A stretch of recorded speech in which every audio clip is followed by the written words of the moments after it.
Lumakaswang, kumusta kayo? Magandang araw, Sir Casper. Ako nga pala si King. Ang edad ko ngayon ay 46 na. Dahil sa panahon na naman ng Kapaskuhan, hayaan niyong mabahagi ko itong natatangi kong kwentong katatakutan na hindi maaaring hindi ko maalala sa tuwing sasapit ang Pasko. Lalo na't kasama sa okasyon na yan ang Noche Buena. Dati kaming nakatira sa Baseco, Tondo. Mahirap ang buhay roon at kung pamilyar ang iilan sa inyo sa lugar na yon, alam niyong maestero ang Baseco. Sobrang hirap ng buhay namin doon. Pangunahing kinukuhanan ng pagkakakitaan ng mga tao noon ay pamumulot ng basura. Mabaho, masikip, maraming nakatira at salasalabat ang kordon ng kuryente sa mga eskinita. Noong panahon na ako ay 10 taong gulang, iisa lamang ang pasukan at labasan ng Baseco. Sadyang ginawa yun ng mga tao roon bilang proteksyon. Akala ko nga, sa mga adik lang nangangailangan ng pangingilag ang mga nakatira roon. Pero nang tumanda ko, tsaka kaunti-unting naitatak sa utak ko na ang Baseco ay di lamang pugad ng mga adik at masasamang tao, kundi pugad din iyon ng mga kakaibang nilalang. Iba-iba na kasi ang pinagmula ng mga taong nakatira doon. Maraming galing sa malapit na probinsya. Marami rin ang nanggaling pa sa malayo. At isa na nga sa nagmula sa malayong probinsya, sina Mang Gustavo at Aling Nenang. Silang mag-asawa na usap-usapan sa lugar namin. Paano ay mapepera kahit pareho lang naman sila na nakalagak sa bahay nila.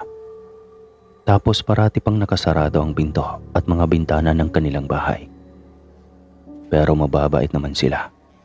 Sa tuwing lalabas sila para mamalengke, kabatian nga sila ng lula anding ko. Madalang silang mamamalengke. Paano nga maraming pera? Sangkatar ba na kung bumili? Naisip ko nga na baka nasa abroad naman ang anak nila, kaya sila mapera. Ngunit winaksi ko lang ang panguhula na yon, dahil kung may anak sila na nakakaaluan sa buhay, hindi ba dapat ay wala sila sa ganoong lugar? Iyon na nga rin mismo ang nakakapagtaka, kaya hindi na rin maiwasan na sila ay pagchichismisan at pagdududahan. Sinasabi na sila ay may illegal na trabaho at kaya nananatili sa Baseco ay upang maitago sa lahat ang tunay na katayuan sa buhay. Tuloy ba yung plano natin na karoling sa bahay ni Mang Gustavo? Isang hapon ay untag sa akin ni Pio. Tinabihan niya ako habang namumulat ako ng basura. Kayo ba? Nakakatakot daw kasi sabi nitong si Ambet. Sabi ni Amboy sa kapatid niya. Sila mga tropa ko sa lugar na yun dati. Ano bang nakakatakot doon? Usap-usapan naman na nagpapakain nga sila ng Noche Buena kapag bispiras daw. At nataon na mag-aalas 12 na tumapat ang mga nangangaruling. Sagot ko sa kanila. Maraming chismosa kahit noon pa man. Ang nakakainis lang, mas pinapaniwalaan nila ang sabi-sabi kaysa sa nakikita ng kanilang mga mata. Ang tanong, may nagpapatotoo na ba? Balik sa akin ni Pio. Nagkibit balikat ako. Walang sunog kung walang sinimula na apoy, hindi ba? Tumangaw-tango lang sila. Tila inalisa ang sinabi ko. Galing ang kwentong yon sa lola ko. Ang sabi pa sa akin ni Lola Anting, matagal na raw sa Baseco ang mag-asawa. 2 taon pa lamang daw ako ay naroon na sila. At bago pa raw napadpad sa Baseco ang mag-asawa ay talaga raw mayroon ng usapin na lalaking manananggal sa lugar. Hindi raw maiiwasan talaga. Noon pang araw, kabataan ni Lola, meron daw pinagkaisahan ang mga taga roon Hinihinala raw na sila ang aswang na tumutungtong sa bubungan. Sa madaling salita, wala namang basihan para pagbintangan ang mag-asawang Gustavo at Ninang. Sa tingin ko, marami lang ang naiinggit sa kanila dahil nakakalamang sila kaysa sa ibang taga roon. Kinumbinsi ko ang mga kasama ko, kako sumigi na kami sa bahay ng mag-asawa. Wala naman kako mawawala kung susubukan namin. Siya nga pala, yung bahay ni namang Gustavo ay walang katabi. Noon kasi tagpig-tagping gawa lang ang mga bahay sa Baseco. Kung saan lang gustong magpatayo ng bahay nga ang mga tao, hala sige, magsisimula na sila ng pagtatayo. Kakatawa nga na walang tumabi sa mag-asawa at nasa gawing malayo pa sila. Ngunit gayon pa man, kapitbahay pa rin namin silang maituturing. Kung ayaw ng iba na mga ruling sa kanila, bahala sila. Basta ako, kahit mag-isa ay pupunta ako. Dumating ang petsa 24, Disyembre. Bawat grupo ng bata ay abala sa pangangaroling para makarami. Kahit 5 barya, malaking bagay na noon. Swerte na akong Jis. Nagpaalam ako pero hindi ako pinayagan ni Lola Anding na mangaroling sa bahay ni namang Gustavo. Hindi ko nga lang pinaalam sa mga kasama ko. Ang sabi lang ng lola ko, kahit daw wala sa amin ang panghuhusga sa mag-asawa, mabuti na raw na wag na kaming tumuloy at marami naman daw bahay roon. Hindi na raw kawalan ang nag-iisang bahay kung ang kapalit daw noon ay pagbibigay ng katahimikan sa mag-asawa. Kasi nga, yun naman ang ginagawa ng dalawa, ang pumirmi lang kahit na may mga naririnig na hindi maganda. Kaso mo, lalo lang nadagdagan ang kuryosidad ko sa pagbabawal ni Lola Anding. Nabanaag ko kasi sa mga mata niya ang pag-aalala at takot. Kahit pa sumandali lang niyang ipinakita sa akin yon, ay hindi naman nakaligtas sa akin. Sa may bahay ang aming bati. Yun ang intro ng kinanta namin. May dala kaming kutsara at tinidor na pinagkakalampag namin bilang instrumento. May bit-bit din kaming pinitpit na mga tansan na inisa-isa pa naming butasan para masuot doon sa alambre. Ako naman ay tambol ang dala, gawa ayon sa malaking lata ng bona. Inawat kami ng mga sunog baga boys na tumapat sa bahay ni namang Gustavo. Pero hindi kami nagpaawat. Sinakto pa nga namin na mag-aalas 12 na ng gabi. Hindi naman nagtagal at sinilip kami ni Mang Gustavo. Kunot na kunot ang mga kilay niya sa labi siguro na pagtataka. Sumunod na sumilip sa kortina ng bintana ay ang misis niyang si Aling Ninang. Sandali silang nagdiskusyon. Kami naman ay nagkatinginan. Iisa lang ang laman ng utak namin. Kung ano kaya ang pinag-uusapan ng mag-asawa. Pasok na muna kayo.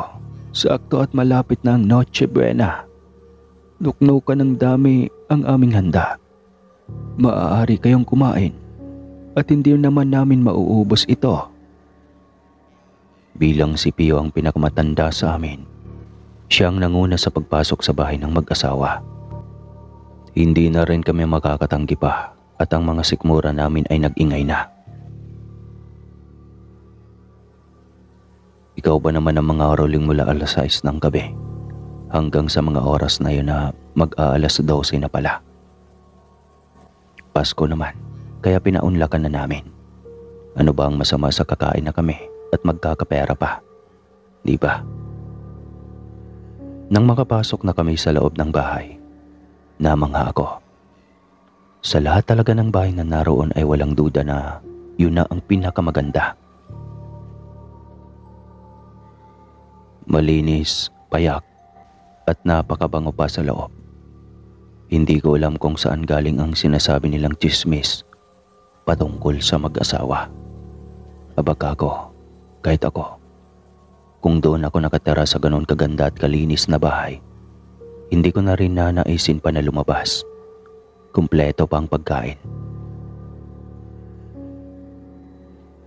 May hamonado, queso de bola, spaghetti, prutas at lechon. Tunay ngang bakit napakaraming pagkain doon, samantalang dadalawa nga lang ang mag-asawa. Kain ng kain, sabi ni Aling Nenang. Naka-apron pala siya. Kapupuna ko lang. Lumabas siya mula sa kung saan at may bitbit pa siyang maliit na kaserola. Eto sabaw. Eksakto rin at ininit ko nang kumanta kayo. Wala akong nadarama na kaba o anuman. Lalo na at bukod sa maayos naman ang loob ng bahay ay palangiti din si Aling Nenang. Tapos nang tikman ko pa ang mga pagkain, nuknukan ng sarap. Ang sumunod na mga sandali ay napakagana na naming nagsikain. Halata talaga na ngayon lang kami nakakain ng ganoon. Makikita rin sa mga mata ko na sinasabi ko sa mga kaibigan kung paano na lang kung hindi sila nagpaaya. Hindi kami nabusog. Natapos na kaming kumain, imas-imas namin pare-pareho ang mga tiyan namin sa labis na kabusugan. Natawa pa si Aling Nenang. Sabi niya, natutuwa raw siya. Kung sana daw noon pa may nangaroling sa kanila, hindi raw sana sila napapanisa ng handa. Tinanong ko siya kung bakit marami kung sila ay maganda. Sumagot naman siya na hindi daw kasi magugustuhan ng anak niya sa abroad kung hindi raw marami ang ihahanda. Nagliwanag ang mga mata ko. Sinasabi ko na nga ba, wala kaming dapat na ipangamba sa kanila. May anak siya sa abroad kaya sila mapera. Hindi totoo ang nababalita na may lihim sila at iligal ang kanilang gawain. Kaya ho pala nakakaalwan kayo. May abroad pala. Hindi napigil na wika ni Amboy. Tumawa lang si Aling Nenang. Nako anak, ano ba naman ang alam mo sa alwan? Ilang taon ka pa lang naman. Ginulo niya ang buhok ng kaibigan kong si Amboy. Mukhang puro naman ang pinapakitang kabutihan ng matandang babae. Kaya hindi na rin ako nahiya na magtanong kung may banyo ba sila. Alam niyo kasi noon sa basay ko, silong lang ang ginagawa naming banyo. Shoot sa kanal ang masyusyot. Ganon kahirap ang buhay namin dati. Magbabanyo ka lang ha. Wala ka nang ibang gagawin pa. Nagulat ako nang biglang magsalita si Mang Gustavo. Siyempre, nagbigay galang ako at umuke. Kinapalan ko na nga ang mukha ko para hindi ako mangapa sa silong namin. At minsan man lang ay makapangumbeta sa maayos. Kung ano-ano pa ba ang gagawin ko. Narating ko naman ang banyo nang nakaakay ang matandang lalaki. Oo, kahit sinabihan niya ako na doon lang ang diretso, sumama naman siya hanggang sa bungad ng banyo na may kapirasong kusina. Ayos na ayos talaga ang bahay na yon para sa mga kalagayan na nakatira sa basay ko. Ang kila Mang Gustavo ay isa ng pangarap. Nagbawas ako ng mga dapat ibawas. Ewan ko ba, dahil ko pa ang timawa kasi kaya ayon ang napala ko. Malitang banyo pero gaya sa labas, kompleto roon. May timba, may tabo, malakas ang tubig. Kalahati pa naman ng mga nakatira roon ay nag-iigib lang sa puso. Grabe talaga. Sa mura kong edad, ang yaman na ng tingin ko sa mag-asawa. Uy, ano to? Freezer? Manghang sabi ko. Pagkalabas ko kasi ng banyo ay agad kong napuna ang may kalumaan na freezer. May ilaw iyon kaya nakabukas. May laman. Lumingalinga ako. Nagtataka ako kung bakit iniwan ako ni Mang Gustavo. Gayong inaasahan ko nang hihintayin niya ako na matapos. Pero buti na lang at umalis siya. Ibig sabihin, makakasilip ako sa freezer. Sisilip lang naman. Bago kasi yun sa paningin ko. Ang nakakita ko lang na ganoon ay yung si Rana. Testing ko lang ang lamig. Bata pa kasi ako noon kaya marami pang nais malaman at itesting. Namilog ang mga mata ko nang makita ko na malabo ang salamin ng freezer. Sobrang lamig na. Dahil sa lamig kaya malabo na ang salamin nun. Mangha na pinihit ko ang takip. Maambunan man lang ng ganoon kalamig. Tignan ko lang kako kung ano ang pakiramdam. Kaunti pa lang ang nabubuksan ko, umaalingasaw na ang lamig. Nilapit ko ang mukha ko. Napapikit na sinamyo ko ang kalamigan. Naglaro ako sa malamig na hangin na lumalabas sa freezer. Nang makontento ako ay dumilat na ako. Kaso pagdilat ko, napakunot-noo ako sa namataan kong bagay sa loob ng freezer. Wala akong masangsang na naamoy nang buksan ko ang freezer. Ngunit na mga sandaling iyon, dahil umalangasaw na ang kaunting lamig, unti-unting nanuot sa ilong ko ang magkakahalong lansa na di ko mawari kung saan galing. May isda roon, may karne, ngunit may supot na itim. Ang dinukwang ko para kunin at malaman kung ano ang laman. Iyon ang inutos sa akin ng utak ko, kaya mabilis ko yung ginawa. At baka biglang dating naman ni Mang Gustavo. Nagulat ako sa labis na kabigatan ng dinampot kong supot. Alumpit ako sa hirap na mabuhat yon. Buti dumating si Pio. Tinulungan niya ako. Sa mabilis na paraan ay sinabi ko sa kanya na kailangan kong malaman kung ano ang laman nun. Dahil habang inaangat ko iyon, ay nakadama ako ng matinding kaba. Siya naman ay sinabing gagamit daw siya ng banyo sana. Naurong na daw tuloy ang ihi niya dahil sa akin. At hindi ko mapaniwalaan ang sumunod na nangyari. Ang ihi ni Pio. Tuluyan ng dumaloy ng tumambad sa amin ang kalunos-lunos na ulo ng pulubin na si Jacinto. Nawawala ang pulubing sinto-sinto. May 4 na araw nang nakakaraan. Naroon pala. Kayong mga bata kayo, sinabi ko na sa inyo na huwag kayong mangialam at magdiretso lang kayo sa banyo. Dumagundong ang galit na boses ni Mang Gustavo sa likuran namin. Sabay kaming tumakbo ni Pio. Nagtag-isa kami sa ilalim ng braso ng matandang lalaki dahil may edad na. Hindi kami kaagad nahabol ng matanda. Kaagad naman na nakasunod ang 2 pang kaibigan namin. Pero bago pa kami tuluyan na lumabas ng bahay, lumuhod sa harapan namin si Aling Nenang. Nakiusap siya na huwag ipagsabi ang aming nasaksihan. Kasabay ng pag-amin niyang sila ang may kagagawan kung bakit nawawala ang mga pulubi sa kung saan-saan, ay sinabi niyang gayon paman. Hindi sila ang pumatay sa mga yon. Kapag daw namatay na ang pulubi, kinukuha nila ang bangkay at ibinebenta raw nila sa kakilala nilang aswang na naninirahan mag-isa sa liblib na probinsya. Sumagot naman kami ng opo. Takot na takot kami sa nakita namin. Hindi ko sigurado kung mananahimik ang mga tropa ko pero ako, wala akong balak na ipagsabi yon at baka sabihan lang ako ng sira ulo ng mga tao. Akala namin ay hanggang doon na lang. Naganda na nga kami ulit sa pagtakbo. Ngunit mula sa hagdan ng bahay nila Aling Nenang ay lumitaw ang isang babae na gulo-gulo ang buhok. Naglalaway, sumisingasing at may mahahabang kuko. Iyon ang aswang. Nandoon ang aswang. Kumaripas na kami ng takbo pagkatapos.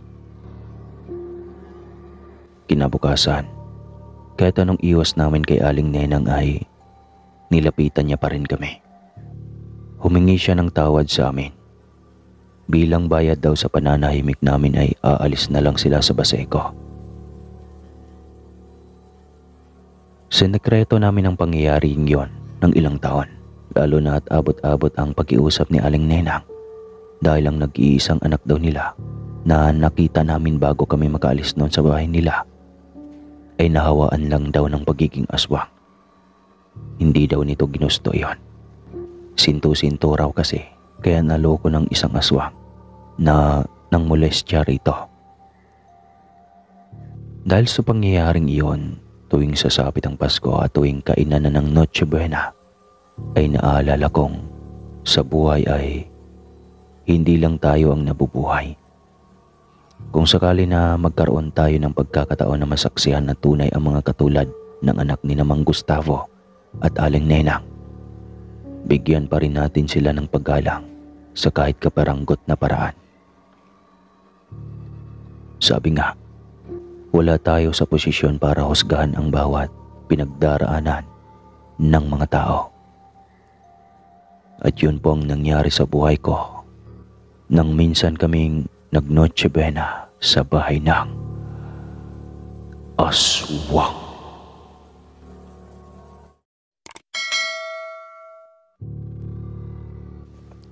Kumusta, Sir Casper?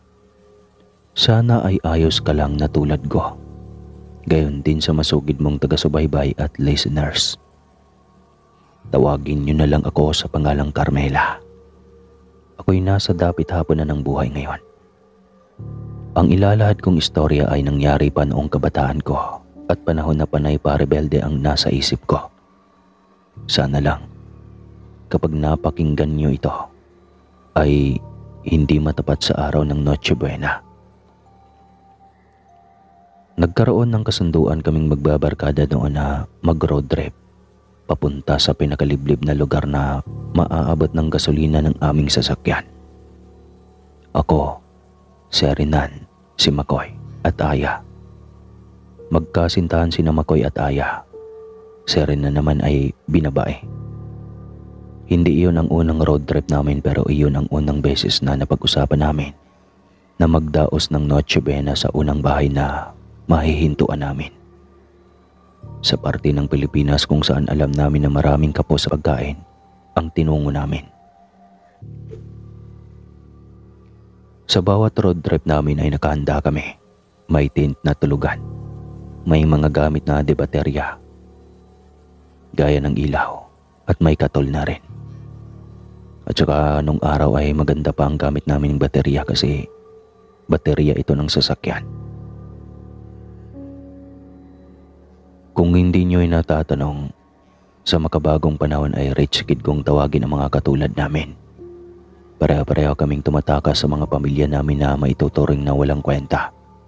Gawa nga ng panay trabaho ang inaatupag nila o mga negosyo. Naisipan ng barkada na magdaos ng Noche Buena sa ibang lugar. Total naman, ay kami-kami lang din ang nasa bahay. Nagsasawa na kaming mga katulong ang makasama sa selebrasyon na yon. Naturingan pa naman na minsan lang sa isang taon. Hindi man lang mabigyan ng sapat na oras ng mga magulang namin. Ako bilang kabataan na nagmula ng magkaisip ay halos buong buhay ko nang nasa ibang bansa ang mga magulang ko. Aminin kong naghahanap lang ako noon ng pagkakapahamakan. Kaya kahit saan ako ayain ng barkada ay sumasama ako. Dahil nga malaki ang mga allowance namin at matitigas ang ulo naming apat, aaminin kong nalulong kami noon sa pinagbabawal na dahon na Maria Hiwaga. Habang nasa biyahe, dala namin palagi ang dahon na naging karamay na namin. Palitan sa pagdrive ang dalawang lalaki habang nagpapasahan kaming apat ng Maria Hiwaga. Ganoon palagi ang takbo kada magro-road trip kaming apat. Ang huling trip namin ay sa North Luzon, sa may bandang dulo. Nagpalagay kami ng tato sa makalumang paraan. Sa may talampakan kami nagpapalagay para hindi makita sa bahay. Noon ay mas mahigpit ang matatandang kasambahay dahil binigyan sila ng karapatan na disiplinahin ang inaalagaan nila. Yun din ang nagtulak sa amin para palaging takasan sila. Sigurado ako, mamamatay na naman sa nervyos yung si Manang Lourdes sa kakahanap sa iyo. Natatawang untag sa akin ni Aya. Si Manang Lourdes nga ang katiwala at nagsisilbing tagapag-alaga ko. Ano ka? Ang sabihin mo, siguradong umahawak na yun ng rosaryo sa mga oras na to. Pahalakhak kong sagot sa kaibigan ko. Dahil nga nakadamo kami, ganoon na lang ang pagtawa namin.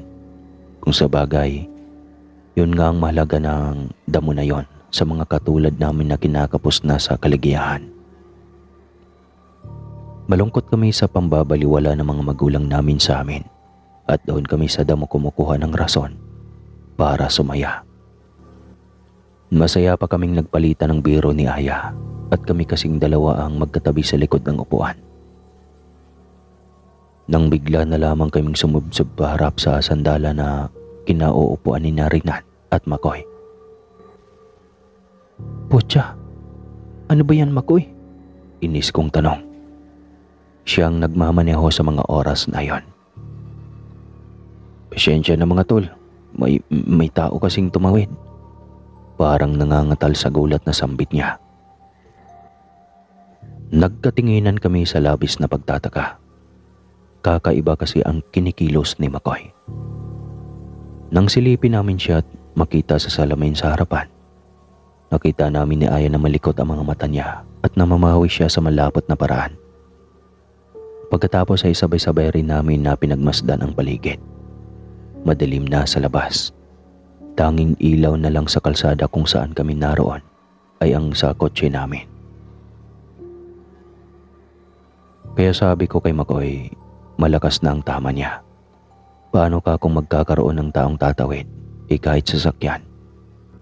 Napakadalang naroon. Nasabi ko yun dahil halos 3 minuto na kaming nakatigil. Ngunit iisa pa lang ang napuna kong dumaan na sasakyan. Pamilyar ako sa kalsada kung saan kami nahinto. Maraming ang sabi-sabi na may tumatawid daw na nakaputi roon kapag alanganin na ng oras. Pero sa tingin ko naman, dahil sa kakaunting sasakyan na nadaan doon, kapag alanganin na oras ay baka refleksyon lang ng ilaw sa kasunod ng motorista ang nakikita ng mga driver doon. Huwag ka nang bumaba, mahal. Nakakatakot na sa labas. Akmang awat ni Aya sa nobyo niyang si Makoy. Bababa kasi ito dapat para tignan yung nakita raw na tumawid. Sumang-ayon ako na delikado. Kung ano man ang nakita nito kako nga sa kanila ay baka ilaw lang. Ipagpalagay na hindi tao at lalo kako na huwag isipin ng multo. Kaso noong i-start ang kotse, ayaw naman nang gumana. Gumawa ng ingay na matinis ang makina at mga gulong. Buisit, bakit ba kasi naisipan niyo ang road trip na ganito? Ubusan ng gasolina. Tapos, ginabi na tayo sa daan. Inis na wika ni Makoy. Imbis nga naman na di siya bababa ng sasakyan ay wala siyang magagawa. Tumawa akong inabutan siya ng dahon na may mabahong usok. Kako, pampawala ng kaba. Ako kasi ang nakaisip ng ganong klase ng road trip. Epektibo naman ang inabot kong Maria Hiwaga. Kaunting hit-hit, sulit na. Lahat kami ay bumaba. Sinilip ko ang suot kong rilong pambisig. Maaga pa pala. Mukha lang alanganin na oras na at wala ngang dumaraan ng ibang sasakyan sa kalsada. Ngunit nabawasan naman ang pag-aalangan namin. Natignan ang nangyari sa kotse namin noong may iilan na dumaan pagkalipas ng ilang segundo. Wala na ngang gasolina, anunsyo ni Renan. Wala nang gasolina pero syempre may baon kami para pag-uwi namin ay magagamit namin. Sinalin agad yun ng 2 lalaki sa sasakyan namin. Pagkatapos magkaroon na ulit ng gasolina, binaybay na namin ang di kalayuan sa pwesto kung saan kami nahinto. Luminga-linga kami. Naghanap kami ng mapagtatanungan o bahay man lang na maaari naming mapaghandaan ng Noche Buena. Nang gabing rin na yun kasi ay Noche Buena na. Bit-bit namin ang mga ililibreng handa. nakalagay sa styro box na puno ng yelo. Kung sakali rin na walang maayos na kalan sa bahay na matitigilan namin, nakahanda rin ang kalandi bomba na bitbit namin para sa naisip na Noche Buenang road trip. "Ayun, may ilaw sa banda roon," biglang sabi ni Renan. Nang muli kaming sumilip ay kadiliman sa paligid ang sumalubong sa amin. Pero tama nga si Renan. May ilaw sa gawing kanan kung nasaan kami. Nakakita rin kami ng daan na para sa kotse, kaya hindi na kami bumaba. Tinahak na ni Makoy ang daanan para marating na namin ang mga namataan namin na ilaw. Payak na pamayanan, iyon ang bumungad sa amin nang kami makaparada na. Ang bilang ng bahay na naroon ay, kung hindi ako nagkakamali, ay 4 lang. Dikit-dikit, may mababang mga bakod. Pero sa 4 na bahay ay iisa lamang ang may ilaw. Kinatok namin ang bahay, sabay pang tumili sina Aya at Renan, nang ang bumungad sa amin ay kuba na may nag-iisang ngipin. Hindi naman alintana yon nang nagpakilalang inang sa amin. Kasambahay raw siya sa kubo na yon. What? Kasambahay? Napaka-weird naman. Mabait kausap ang babae, kahit na tunay naman na nakakatakot ang kanyang itsura. Sabi niya, taon-taon daw ay naiiwan siya sa kubo na yon. Kada Kapaskuhan, talaga raw siya ang tila caretaker na ng 4 na kubo, na ang nagmamay-ari raw ay ang magkakapatid. Madali namin siyang napapayag sa gusto naming mangyari dahil nga wala roon ang mga amo niya. Nagulat pa siya sa dami ng mga dala namin na pagkain. Pero sabi naman niya, mamaya lang daw ay may bisita siya. Mga pininsan daw niya. Taon-taon daw ay palihim silang nagsisilibra ng Noche Buena roon. Makahulugan na nagkatinginan kami ni Renan nang makita namin na ham, kanin at tinapay lang ang ihahain ni Inang bilang Noche Buena. Ngunit ang babae na rin ang nagsabi na ambagan naman daw sila, na kahit kapos daw sila at ang ilan sa mga kamag-anak niya ay walang maayos na mauuwian na tulad sa kubo na yon. Ayos lang daw sila. Ang mahalaga raw ay magkakatipon sila sa okasyon na yon. Hindi tuloy maiwasan na sumagi sa isip ko. Nabuti pa ang mga kapuspalad na katulad ni Inang. May halaga sa kanila ang pagsasama-sama sa ganoong okasyon. Wala sanang trabaho para nakakapagsalo-salo. Pero ako rin ang umawat sa kung ano-anong inisip ko. Minabuti ko na lang na tumulong sa paghahanda ng mga lulutuin namin para sa Noche Buena. May mga tama kami ng dahon ng Maria Hiwaga. Kaya alam namin na maya-maya lang ay magpo-food trip na kami pare-pareho. Ay Carmela, hindi naman tayo magpapalipas ng gabi rito, di ba? Kinalabit ako ni Aya. Hindi pa nakontento. Ilapirot ang laylayan ng suot kong blouse.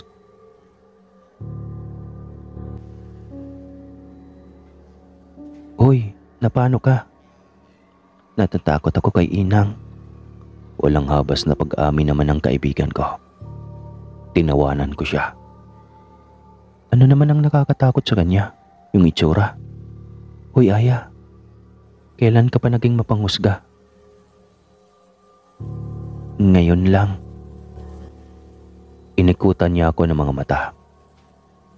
Basta pagkatapos ng Noche Buena at nakakain na silang lahat ng mga pinsan niya, umalis na tayo ha. Siyempre pati tayo kakain, ano ka ba? Saway ko sa kanya. Suminyas ako na huwag siyang maingay at baka marinig kami ni Inang. Nakakahiya akong magkataon. Kung tutuusin kasi ay kami itong nang ambala. Baka sabihin pa ng tao, porke may pera kami at pagkain na dala, libre nang manghusga. Sadyang ang nakakatakot ang babaeng kuba. Pero nakakailang din siyang tanungin kung gusto ba niya na ayusan ko siya para sa gabing yon at Pasko naman. Pwede kong bilhan ng sarili ko ng bagong make-up set kapag natapos kong gamitin sa kanya. Pero ayun nga, wala akong lakas ng loob na tanungin kung papayag siya. Lumipas ang ilang oras. Ang lahat ay nakaayos na.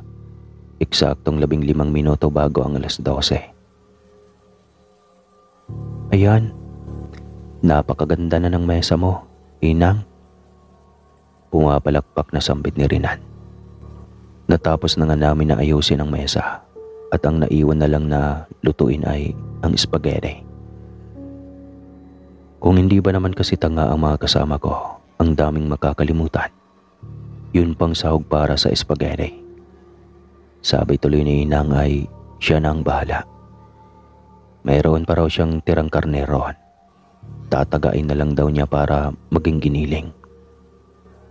Wala pa ang mga bisita ni Inang ay nagsikuha na ng Shanghai ang loko kong mga kaibigan. Iyon naman kasi ang pinaka-espesyal talaga sa handaan. Grabe, ang sarap. Bulalas ni Makoy. Mukha ngang nasarapan sila kasi mula sa isa ay nagsipagkuha na sila ng ikatlong Shanghai sa loob lang ng ilang minuto. Nainggit tuloy ako kaya nakikikain na rin ako. At ganoon na lang nga ang gilalas ko ng matikman na napakasarap nga nun. Inisang kagat ko ang sumunod na kuha ko sa lumpia. Malinamnam. Dinibdib ko ang pagmuya. Pinakaisip ko kung ano ang meron doon na wala sa ibang Shanghai na natikman ko. Pero naka-6 na akong kain ay hindi ko pa rin maisip.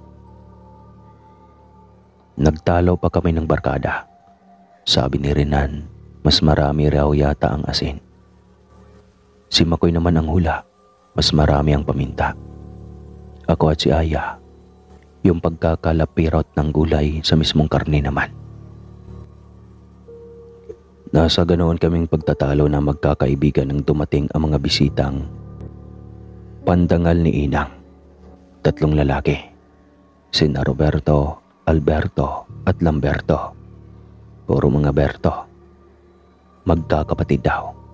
2 naman ang babae, sina Lina at Carmi. Magaganda at gwapo ang mga pinsan ni Inang. Malayo ang itsura sa kanya. Nakapagtataka at nakakagulat. Mas lalo lamang na umusbong sa akin ang pagnanais na tanungin ng babae tungkol sa naisip ko kanina na ayusan siya. Pero nang kumakain na kami at nagkukwentuhan sila, napuna kong baliwala naman sa mga pinsan ng babae ang itsura niya. Masaya pa nga sila habang nagkukwentuhan. Kung tutuusin, yung kaibigan kong si Aya, hindi halos tignan si Inang para lang daw makasubo siya. May alak din kaming dala. Lahat naman kami may mataas na tolerance sa alak. Kaya ayos lang sa amin ang uminom kahit tigda 2 lata lang. Yung mga pinsan naman ni Inang hindi mga palaki po. Kibuin dili kami talaga. Pero okay lang sa amin yon kasi hindi naman namin sila kilala. At sabi ko nga, kami ang nang istorbo sa pananahimik nila kaya dapat lang na manahimik din kami. Pero syempre, hindi maiwasan na magsinyasan kaming magkakaibigan gamit ang mga mata namin. Lalo na at napuna namin na parang may kakaiba sa kasama namin sa mesa na si Alberto. Nung una ay ayos pa ang paraan niya ng pagkain, pero noong magtagal ay pasibasib na. At hindi iyon napapansin ng mga kasama namin sa mesa dahil abala sila sa pag-uusap. Nagpaalam si Rina na magbabanyo, tapos nagkatinginan kami ni Aya at Makoy. Nang maya-maya lang ay tumayo si Alberto. Bulong ni Aya, baka raw may saltik talaga yung lalaki. Sundan daw namin si Renan at iba na ang pakiramdam niya. Nagpaalam kami sa mga nasa mesa, ngunit hindi kami pinansin. Busy lang sila. Sakto lang ang dating namin. Nang patungo na kasi kami sa banyo, ay dinatdan namin Nagpapanambuno na sina Rinan at Alberto. Natatalo ni Alberto ang kaibigan ko. Pasag ng pasag sa Rinan. Pabiling-biling ang ulo habang nakapinid ito sa pader. At hawak ni Alberto ang magkabila nitong pulso.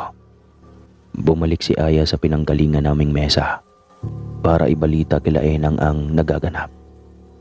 Si Makoy naman ay naghanap ng maaaring maihampas kay Alberto.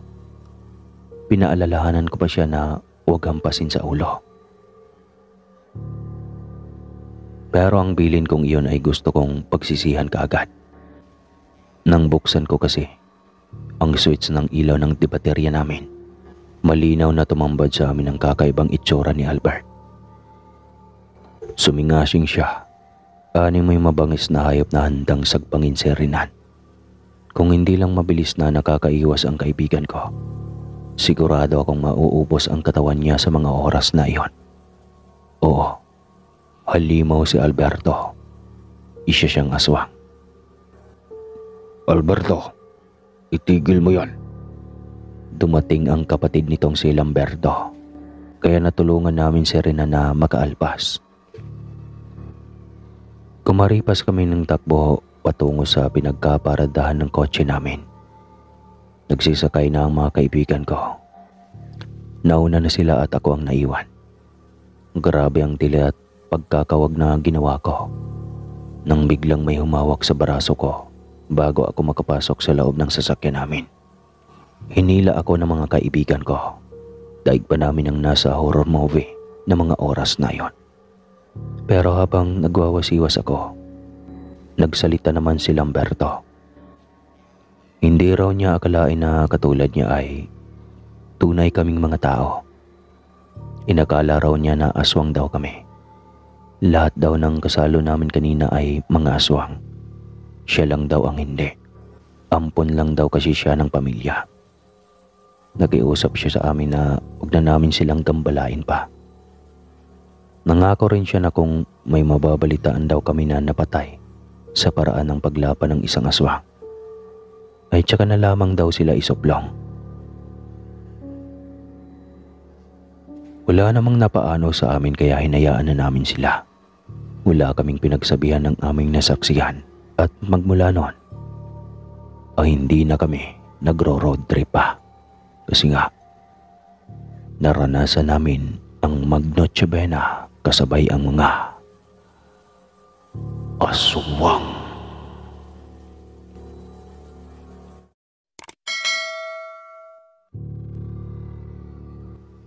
Magandang araw, Sir Casper. Ako ito si Rona.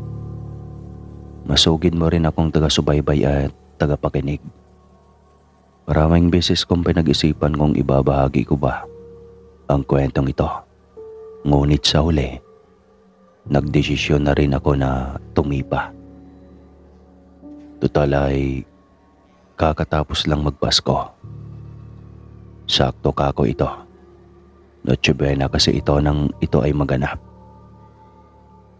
80s pa noong mamasukan ako bilang isa sa mga tagapagluto sa malaking bahay ng mga Alvaro sa probinsya namin noon sa Masbate.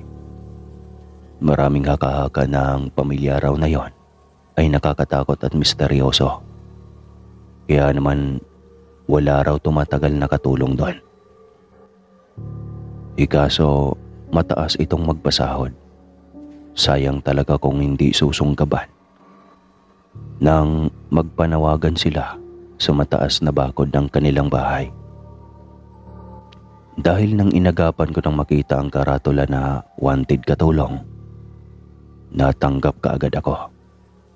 Abot-abot ang paalala ng mga magulang ko na kung magkakaroon daw ng problema, agad daw akong umuwi. Kasi ang sabi rin, isang beses sa isang buwan lang ang day off ng mga kasambahay ng mga Alvaro. Sa loob ng malaking bahay ay hindi lang pala ako ang katulong. Marami kami. Naisip ko tuloy na baka hindi tunay ang mga sabi-sabi na nilalayasan nga raw ng mga kasambahay ang mga Alvaro dahil nakakatakot sila. Di numero ang kilos at gawain doon pero kaya ko naman. Nakakatuwa nga. Dahil tumagal na ako ng 1 linggo bago pa ako makilala ng tunay na mga amo namin. Ang tumanggap at nag-assiste kasi sa akin ay ang mataas na katiwala na si Madam Maming. Siya yung mayordoma doon. Maayos naman. Mabait ang mga tunay na amo. Tinanong lang ako ng ilang mga gasgas na katanungan. Matapos nun ay nagsipanhik na sila. Sinabi rin nila na si Madam Maming lang daw ang maaaring magpunta sa nag-iisang kwarto sa may sulok sa itaas. Sumagot naman ako na walang problema. Nabanggit din kako iyon ni Madam Maming. Astig yung pangalan. Ang mag-asawang Alvaro lang ang nakilala ko at nakausap. Ang mga anak kasi nila na sina Domingo at Dominga ay umakyat kaagad sa taas.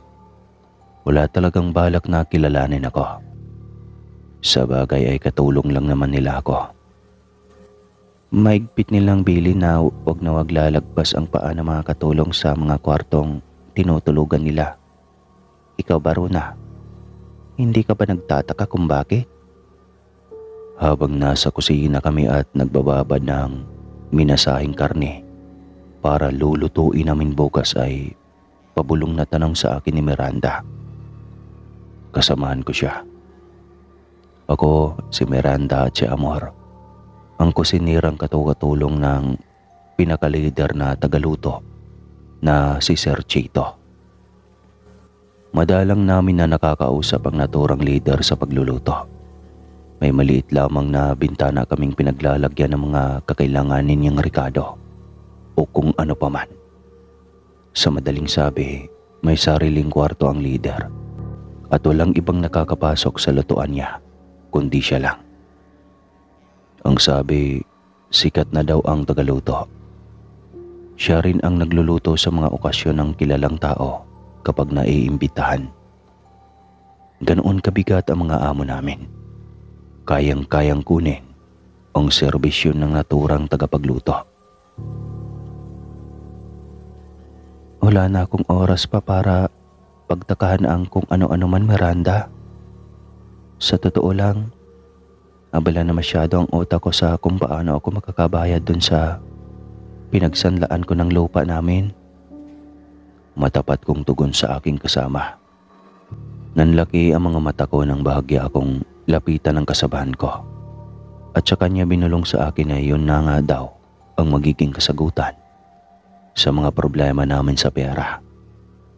Sabi ko, paano? Sagot niya, tutuklasin daw namin. Baka raw kasi may mga ginto ron. Ang dinig daw niya kasi, bodega na yon. Alam naman natin na kapag bodega, mga tambak na gamit na lang ang laman.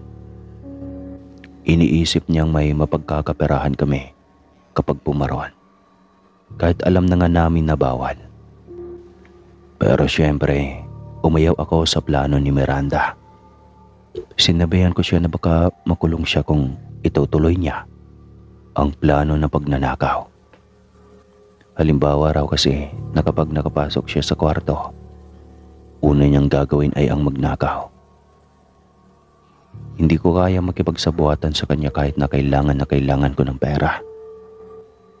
Sinabihan niya ako na huwag maingay. Nangako naman ako. Hindi ko kayang magnakaw pero wala rin sa ugali ko ang makialam sa ginagawa ng iba. Pinaalalahanan ko siya, kako pag-isipan niyang maigi ang gagawin niya. At ang lahat ng gagawin natin ay may kaakibat na konsekwensya. Lumipas sa mga araw. Wala akong naging balita kung nagawa ba ni Miranda ang mga plano niya o ano. Naging abala na rin kasi kami at malapit na noon ang Kapaskuhan. Nagpatawag ang mataas na katiwala. Siyempre pa, sa kusina ang punta kapag usapang Noche Buena. Sinabi nito sa leader na tagapagluto ang mga kakailanganing lutuin para sa partikular na okasyon na yon. Binili na naman kami ni Madam Maming na kami na raw ang bahala sa sauce at spaghetti. Total daw ay madali naman lutuin. Yung mahihirap at komplikadong lutuin, syempre, si Sir Chito na ang bahala. Minsan ko nang natikman na rin ang luto ni Sir Chito. Napakasarap talaga. Yung tipong hahanap-hanapin ang makakatikim nito. Kaya naman hindi na ako nagtaka nang sabihin niya sa amin na sige raw. Gawin namin ng spaghetti, pero siya nang bahala sa sauce. Sino ba naman kami para tumanggi, hindi ba? Pambawas na rin sa trabaho yon. Marami-rami rin kasi kaming babaluti na Shanghai. Marami raw bisita ang mga Alvaro. Taon-taon ay sa malaking bahay nila nagtong Noche Buena ang mga kaibigan ng dalawang anak nila. Mga kapwa mayayaman, pero walang makakasama sa ating Kapaskuhan. Kaya sa mga Alvaro nakikipamilya. Alam mo ba, nakita ko sina Miranda at Sir Chito nung nakaraang gabi? Kumunot ang noo ko. Nagulat ako nang tabihan ako ni Amor at bulungan. Nakilala ko kasi siyang hindi pala kibo. Nilapitan niya ako at kinausap. Eksaktong lumabas si Miranda upang kunin ang mga papakuluan namin na pasta. Araw kasi noon ng Noche Buena. Saan mo sila nakita? Parang pareho kasi yata silang nag-day off ng linggo. Sagot ko kay Amor. Hindi yun.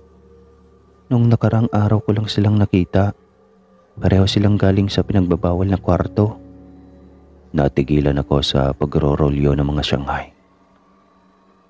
Ha? Totoo ba? Di ba nga bawal yun puntahan? Patay mali siya kung tugon. Chismosa rin naman ako kahit papano. Interesado rin ako malaman kung bakit magkasama sina Sir Chito at Miranda. Chito Miranda. Utik. Ibig bang sabihin, pumayag si Sir Chito sa pagnanakaw na gusto ni Miranda? Bakit? Sa pagkakaalam ko pa naman ay sikat siya. Malaki ang sahod at sikat na sa larangan ng pagluluto. Bawal ngang puntahan pero bawal din ang ginagawa nila. At kunwari naman ay sumingap ako. Ano yun? Nung una ko silang makitang lumabas sa kwartong yun, sinasarado na Sir Chito ang zipper ng suot niyang pantalon. Si Miranda naman nag-aayos ng suot na apron at ng buhok niya. May relasyon sila, Rona. Tapos nung ikalawang beses, nakita ko na naman sila sa ganong ayos. Pero nitong huli, tila may pinagtatalunan sila. Kinakwento ko lang to sa iyo ngayon dahil narinig kong nagbanta na si Sir Chito. Sa gabi raw ng Noche Buena, humanda raw si Miranda. Hindi ko alam kung bakit dinadagungtong ako ng kaba pagkatapos sabihin ni Amor sa akin yon. Base sa chismis niya, may relasyon nga sina Sir Chito at Miranda. Wala namang problema sa bahagi ng lalaki. Binata pa kasi ito. Pero si Miranda, sa pagkakaalam ko, may asawa na ito. At hindi lang yon. Ang alam ko rin ay adik ang asawa niya. Nako, kung nagkataon, hindi lang sa pagnanakaw mapapahamak ako si Miranda. Gayon din sa kanyang asawa kapag nalaman niyon ang relasyon niya kay Sir Chito. Wala naman akong pagdududa na hindi nagsasabi ng totoo si Amor. Bakas naman sa mukha niyang tunay ang kanyang sinasabi. Tsaka hindi siya palaki po. Ngayon lang niya ako kinausap. Dahil gusto niyang makonsulta sa akin ang narinig niyang pagbabanta ni Sir Chito. Wala siyang ideya kung bakit nagkaroon ng bantaan. Mas lalo naman ako. Pero baka nga naman malaman namin at nang maagapan kung sakali. Ngunit lumipas naman ang ilang sandali, unti-unti kaming napanatag ni Amor. Bigla kasing inutosan ni Sir Chito si Miranda. Hindi naman namin alam kung ano ang inutos. Hindi rin nagpaalam ang babae. Ang leader sa luto naman ay hindi umaalis sa pwesto. Tsaka lang umalis si Sir Chito nang tawagin ni Madam Maming. Pinapatawag daw ng anak ng mga boss namin na si Ma'am Dominga. Nadinig pa namin ang ibang detalye ng pag-uusap. Mas marami raw ang bisita ni Dominga kaysa sa kapatid na si Domingo. May kaibigan daw si Dominga na magpo-propose ng kasal. Eksaktong Noche Buena. Nang makabalik si Sir Chito, sinabihan niya kami ng ilang detalye tungkol sa magaganap ng pag-propose mamaya. Sabi niya, sa spaghetti raw, ilalagay ang singsing. Kumikinang pa ang singsing na binigay niya sa amin nang tamaan iyon ng ilaw. Sa sumunod na sandali ay naging abala na kami sa pagpaplano kung paano ang gagawin namin sa singsing at sa spaghetti. Masinsinan muna namin na pinaloob sa pasta ang may diamanting singsing bago namin bubuhusan ng sauce. Teka, nasaan na nga pala ang sauce? Tanong ni Amor. Binalingan ko naman si Sir Chito. Sumagot siya na teka lang daw. Pinapakulo pa niya ng maigi. Ayos na to ano? Humingi ako ng opinyon kay Amor. Sumang-ayon naman siya. Ang mga pagkain ng mapepera ay kakaiba. May daon-daon na disenyo sa gilid. Pinapatakan pa namin ng sesame ang mga dahon para magandang tignan. Turo yun sa amin ni Sir Chito. Grabe nga. 17 ang bilang ng mga plato na inayusan namin ni Amor ng ganoon. Pang-18 yung may singsing. Biglaan ang tungkol sa singsing, kaya naman biglaan din kami sa paghahanda at pag-iisip ng taktika kung paano malalaman na may singsing ang plato ng spaghetti kumpara sa iba. Pare-pareho ang spaghetti yung laman. Pare-pareho rin ang itsura ng plato at ng ayos sa mga dahon. Ang nasa isip namin ni Amor para hindi kami malito mamaya kung saan nakalagay ang singsing ay sa buhos ng sauce kami magbe-base. Mas ililitaw namin ang sahog ng sauce sa pinggan na may singsing. Nilahad namin kay Sir Chito ang plano na yon, pero sabi niya, siya na raw ang bahala. Kinonsidera naman niya ang suhestyon namin. Hinayaan na lang namin siya at pagkakako mas maiging siya ang maghanda noon. Dahil nga mahirap naman na malunok ng kakain ng singsing. Nang maayos na ni Sir Chito ang spaghetti na may lamang singsing, agad kong tinandaan. O nga pala, bakit di ko na nakita si Miranda?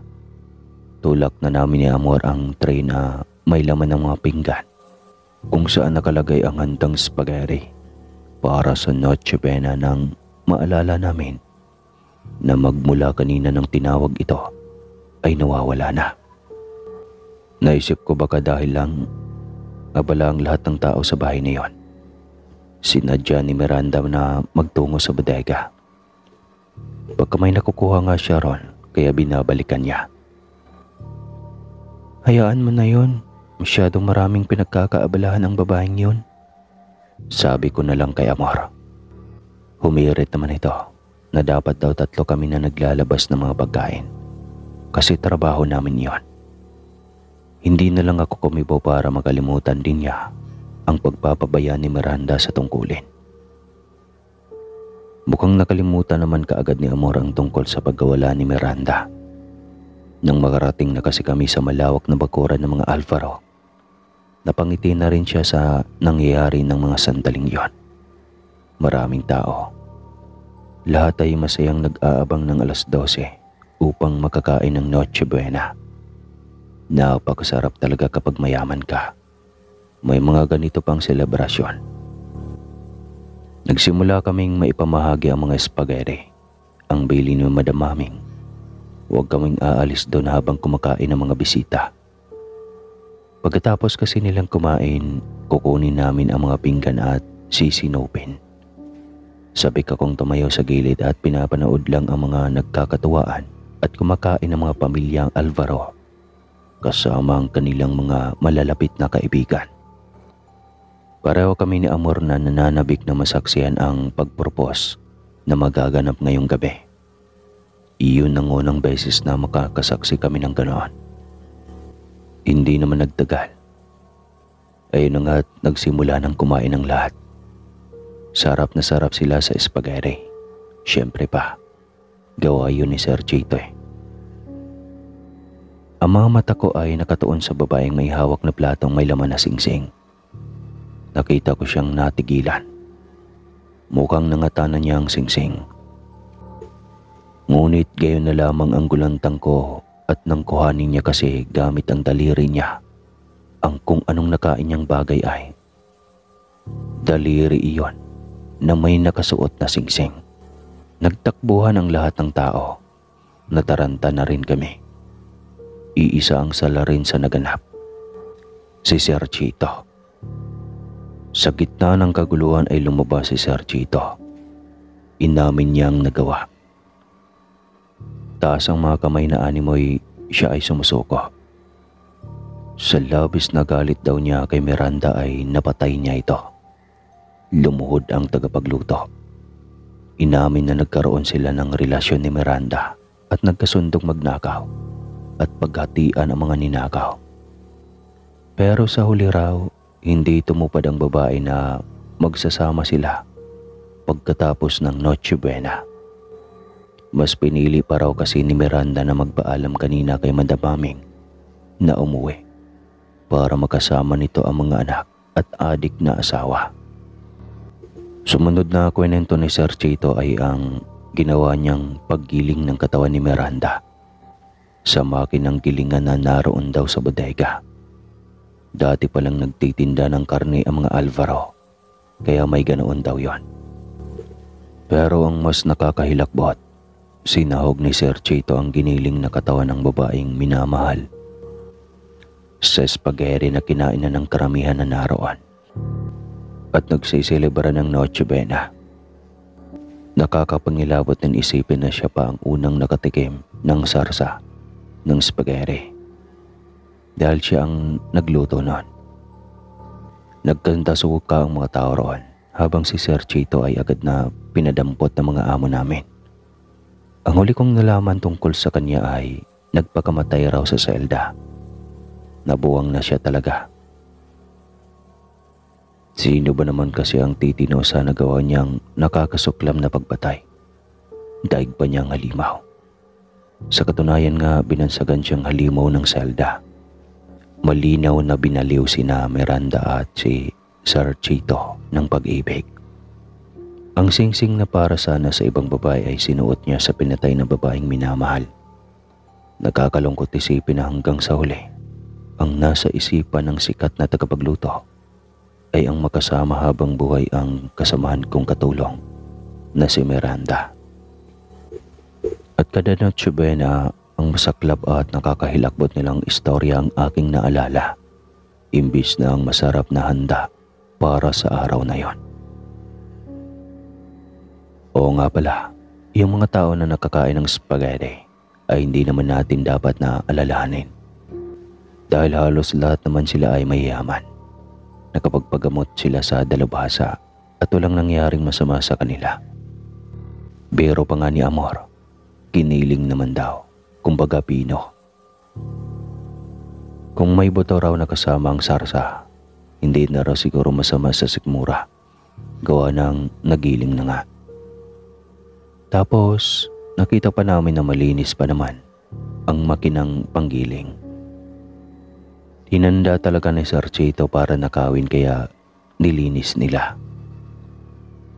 Iyon na nga ang sinabi ko kay Miranda na ang bawat desisyon at aksyon na ating gagawin ay may kaakibat na konsekwensya.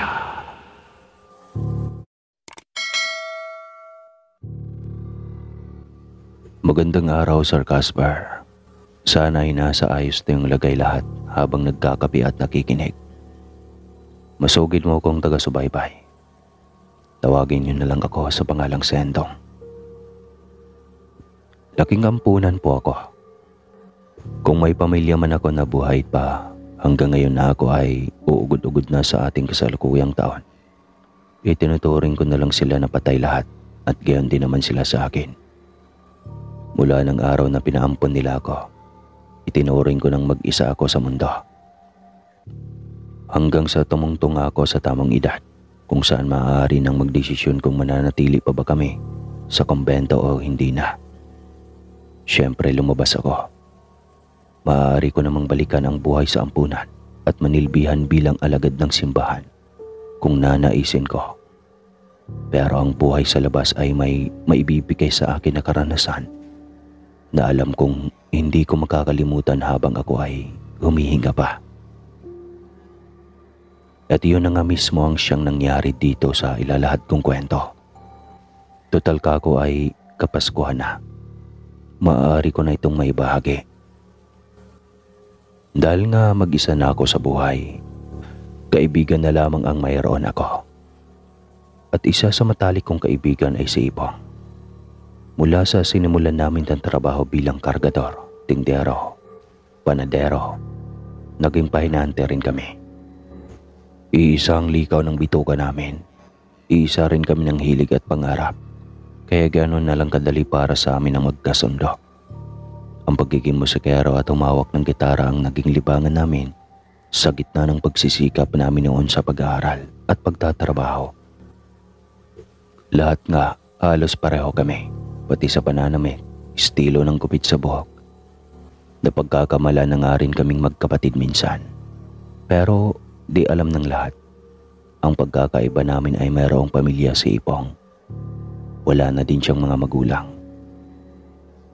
Sabay na namatay sa aksidente noong 13 anyos lang daw ito. Ngunit may lola at lola para ho siya sa probinsya. Magpapasko na naman. Anong balak mo, Sindong? Sabi ni Aling Mayday. Palagi ka lang daw nandito kahit bagong taon. Isang umaga ng Desyembre ay tanong sa akin ni Ipong. Si Aling Mayday ang kasera namin sa boarding house kung saan kami parehong nanunuluyan. Grabe, nagsisimbang gabi naman ako. Si Aling Mayday talaga. Pabiro kong tugon sa matalik kong kaibigan. Hindi siya natawa. Mataman lang niya akong tinitigan. Sobra kasi siyang malalahanin talaga at tinuturing na niya akong matalik na kaibigan. Kung di ba naman, magkasama na kami niyan sa hirap, pasakit, ginawa at saya. Nung manalo nga kami sa pariyahan ng Arinol at Pichel, pareho pa namin nasabi na hiraman kami. Ganoon kami kasanggang dikit kumbaga. Alam mo, wala ka na rin naman ginagawa rito kada Pasko. Bakit hindi ka na lang sumama sa akin doon sa probinsya namin sa Masbate? Sabi niya sa akin. Ayaw kong pumupunta roon pero hindi kasi pwede. At baka akong dalawin ng lolo at lola ko. Loko, buhay pa ang lolo at lola mo. Bakit ka naman dadalawin? Tsaka marami bang chicks doon? Pagbibiro ko pa ulit. Ngumiti siya. Marami-rami rin. Mga aswang nga lang daw halos. Natawa ko. Hindi siya nakisabay sa tawa kaya natigilan ako. Utya, kung aswang, di bali na lang. Sumigi ka, sabay natin tuklasin kung gwapo tayo talaga kahit sa paningin ng mga aswang. Nagbibiro lang si Ipong nang sabihin yun pero nang nasa bus na kami pabiyahe sa baryo nila, aba, nagkwento ang mukong tungkol sa mga aswang. Huwag daw akong magulat kung mapansin ko na karamihan sa mga tao sa kanilang baryo ay hindi makatingin ng diretso sa kapwa. Siyempre tinawanan ko lang lahat ang mga sinasabi niyang hindi ka panipaniwala. Tuwing Pasko raw ay talagang pumaparaon silang lahat sa bahay ng Lolo Manuel at Lola Pora raw nila. Matatanda na daw ang dalawa at ang tatlong mga anak ay nasa ibang bansa. Kaya sila na lang daw ang mga apo ang nakakasama tuwing Pasko. Yung Pasko o Noche Buena lang naman daw ang mahalaga sa dalawang matanda Ang bagong taon ay sinisilibra raw ng mag-asawa nang sila na lang dalawa, dahil daw iyon din ang araw ng anibersaryo ng mga ito. Sa madaling sabi, sila lang daw 5 mga apo ang kasama ng 2 matanda sa tuwing magpapasko. Iyong isa sa mga apo daw na naroon kasama ng mga ito sa bahay. Sabi pa ni Ipo, sa kanila daw, iyong Mark daw ang pinakamayabang. Takot daw kasi na mawala rito ang malaking bahay ng lolo at lola nila. Inaasahan na nga daw na dito raw ipapamana iyon kapag namatay ang matatanda. Inakala raw nung Mark na may magkaka-interes sa lupa ng mga matatanda bukod dito. Gayong kung hindi lang daw nito alam, ayaw nga raw nilang magpipinsa na pumunta roon. Dangan daw at nakiusap ang mga matanda na tuwing Kapaskuhan nga ay dalawin nila. Pagdating namin sa bahay ng lolo at lola ni Ipo, nagulat pa ako nang makita ko kung gaano kalaki ang bahay at ang bukirin. May pera naman pala ang ninuno ng kaibigan ko. Kung bakit pa siya nagpapakabagod sa Maynila. Hindi ko na lang isinatinig at baka sabihin lang ay kung ano ba ang pakialam ko sa buhay nila. Tama nang kung ano lang ang gusto niyang ilahad sa akin ay tatanggapin at pakikinggan ko. Nang makarating na kami sa loob ng bahay, agad kong napuna ang ganda ng isa sa 2 katulong na sumalubong sa amin.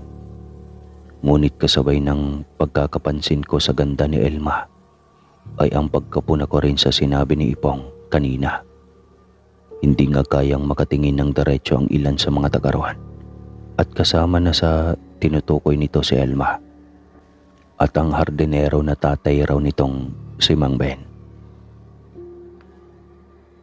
Hindi ko alam na ikaw na pala ang pumalit sa nanay mo rito, Elma. Ani ni Ipong sa kasambahay ng lola niya. Inihatid kasi kami ni Elma sa uukapahin namin na si Lidon. At tulog daw ang lola pura nito. Sa bagay nga ay katanghali ang tapat kami pumaroon. Oo, Kuya Ipong. Nawala ang nanay 1 taon na ang nakakaraan. Inatake sa kainitan ng araw. Kinalulungkot ko na malaman iyan, sagot ni Ipong. Wala ho yun. Alam naman dito sa atin na tuwing Kapaskuhan lang ninyo nadadalaw ang Doña Pora at Don Manuel. Lihim akong napamulagat sa pagkakasambit ni Elma ng Doña Pora at Don Manuel. Nakakapagtaka lang talaga. Bakit Don at Doña mga ito? Samantalang ang apo na si Ipong ay nagpapakapagod sa Maynila na kasama ko. Tsaka, anong nangyari? Bakit sa katandaan ng lolo at lola ng mga ito ay natitiis nila na hindi puntahan? Pinagkibit ko na lang ng mga balikat ang mga katanungan na yon. Kahit na nakakaramdam ako ng labis na pagtataka. Dahil siguradong kung ako ang may lolo at lola, sisiksik at sisiksik ako. Dahil hindi ko man aminin, hinahanap-hanap ko rin naman ang pakiramdam na may nag-aalaga sa akin. At may pamilya ako na matatakbuhan at malalambing.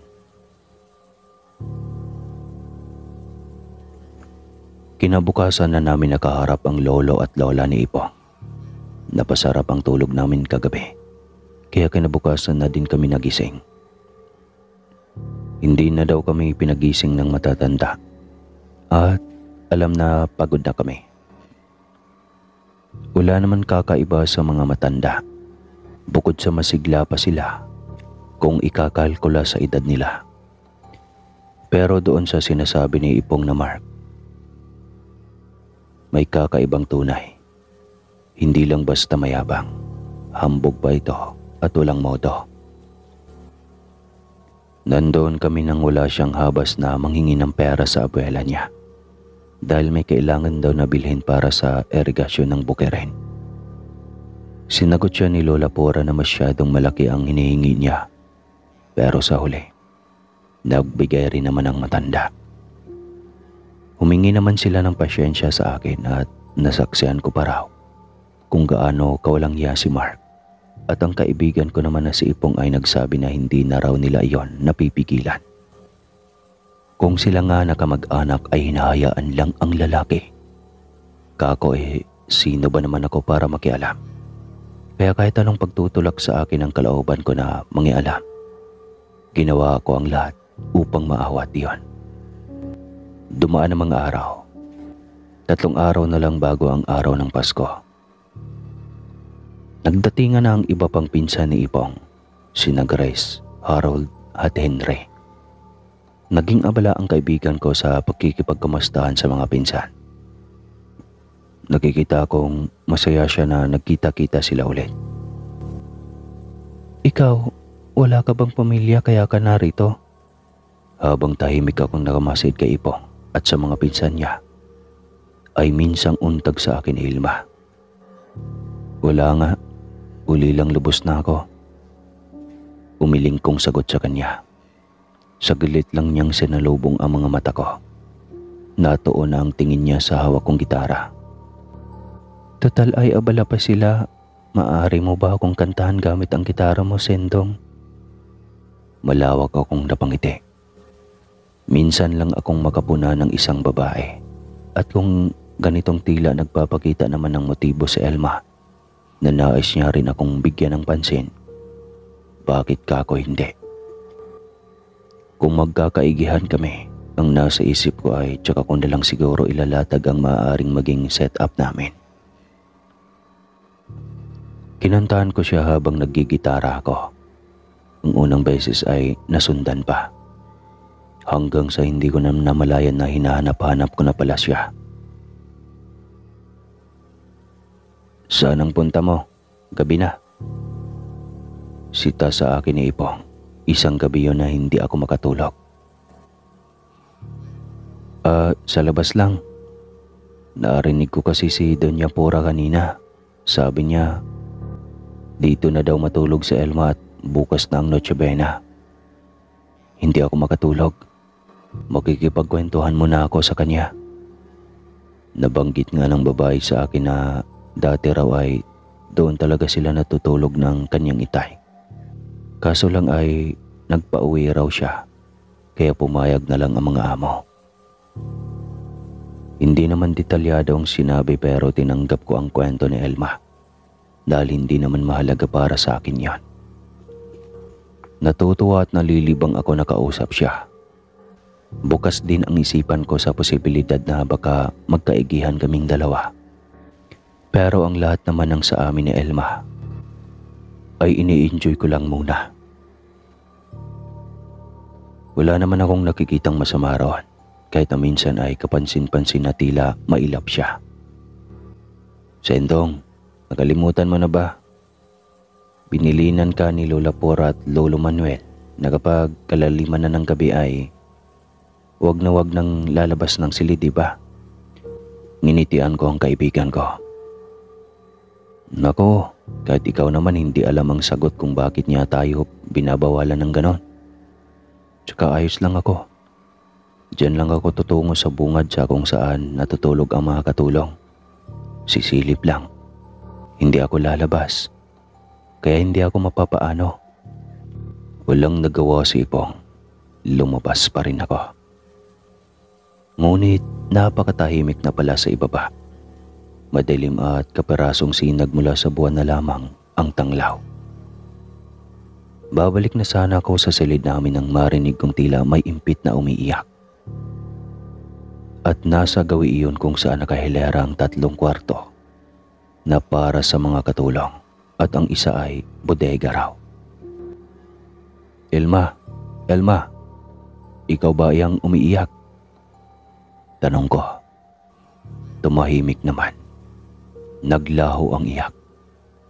Pero naniguro pa ako. Kumatok ako sa silid kung saan alam kong natutulog ang dalaga. Wala naman akong napala. Walang tumugon mula sa kabilang panig ng pinto. Bumuntong hininga na lamang akong umalis doon. At nagpasya na matulog na. Naisip ko din. na bakit nga ba ako mang-iistorbo ng tulog. Siguradong pagod si Elma. Marami silang pinamili kanina at ito nga rin ang nagsabi na halos lahat daw ng tao sa baryo na yon ay pumupunta sa malaking bahay ng lolo at lola ng kaibigan ko para makikain. Kaya talagang pinaghahandaan daw ng mag-asawa ang okasyon na yon. Dahil napuyat ako, 3:00 na ng hapon nang magising ako kinabukasan. Nagkakagulo na ang lahat bilang paghahanda sa nalalapit na Noche Buena. Nakangiti kong sinilip sa bintana ang mga taong nagtulong-tulong para sa mahalagang okasyon na yon. Naroon din ang kaibigan kong si Ipong. Medyo nakaramdam ako ng hiya na baka isipin nila. Bisitang-bisita talaga ako at hapon na ako nagising. Pero sigurado naman ako na sinabi ng kaibigan ko na napuyat ako. Kaya naglahaw rin kaagad ang hiya ko. Nagpasya akong bumaba upang makatulong din sa kanila. Pero bago pa ako umalis sa bintana ay nakita ko pa muna ang tatay ni Elma. May hawak na itak. Kinilabutan pa ako nang bigla siyang mag-angat ng ulo sa gawi ko. Binigyan niya ako ng simpleng tango bago siya nagpatuloy sa paglalakad. Hinanap ng mga mata ko si Elma pero wala siya roon. Naisip kong baka nasa kusina. Sinabi niya nga na masarap siyang magluto. At masasarapan niya pa daw dahil daw sa akin. Dumating ang gabi ngunit hindi ko na nakita pa si Elma. Hinanap ko siya sa mga tao roon. Ang sabi ay hindi raw maaaring puntahan. Ayaw daw pa istorbo ni Elma kapag nagluluto. Umasa na lang ako na bago tumuntong ang 12:00 ay lalabas siya. Na siya ngang nangyari. Bitbit nila ang bandihadong spaghetti na may napakasarap noon sa pang-amoy. Napakasarap noon sa pang-amoy pa lang at itsura na rin. Pero gaya noon, hindi tumingin sa akin si Elma. Sanay na ako sa kanya. Kaya baliwala kung pansinin niya ako o hindi. Sigurado naman din ako na kapag nais niya akong kausapin ay siya na ang lalapit sa akin. Pagkalabas ng mga handa, nagkagulo na ang mga taga-baryo. Masarap daw yon. Specialty raw ni Elma talaga. Agad na nagsipaghanda ng kuha sa mga handa ang lahat. Malinamnam nga yata ang pagkain. Makikita sa itsura ng mga tao nang tikman na nila. Saglit lang, nakita ko pag pinagmamasdan ni Elma ang mga kumakain. Nawala siyang bigla. Hindi pa raw tapos magluto, sabi ng tatay niya. May ginagawa pa raw na puto. Muli ay simpleng tumangulang ako. Pero sa gitna ng pagkain ng lahat, napansin ni Ipong na may kulang sa niluluto niya. Tapos ang pinsan naman nito na si Grace ay hinanap din ang kulang na si Mark. Oo nga, pagmula kanina ay wala si Mark. Nasaan na nga ba? Eto, naalala kong may tanim na kalamansi sa gawing likod bahay. Anunsyo ni Ipong. Pagbalik niya mula sa saglit na pagkawala. Nagkagulo sa kalamansi ang lahat. Pinataka ng pagkain. Ang kaso pagkatapos nilang magkagulo sa sarap na kinakain nila, bigla na lang silang nagkagulo at itinapon ang pagkain. Dahil may sahog daw yun na tao. Nang may masulyapan akong pansit, nakita kong paano tila may buhay na kumikislot-kislot ang mga lamang loob na nakasahog doon.